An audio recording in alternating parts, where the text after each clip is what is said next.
ispred Centra kulture nalazit će se prva točka minigolf rute Virovitica.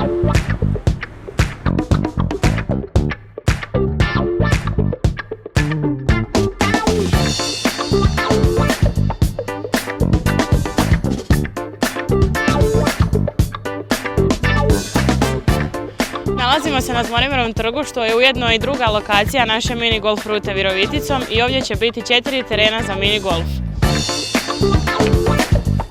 Na trgu Ljudevita Patačića kod kazališta Virovitica nalazit će se još 4 terena.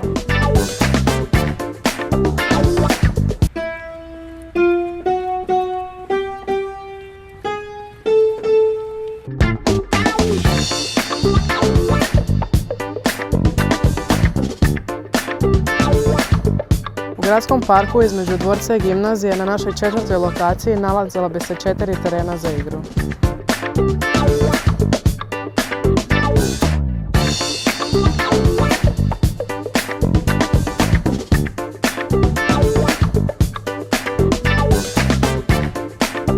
Cvjetni park je posebna lokacija naše minigolf rute Viroviticom. Dođite i zaigrajte partiju.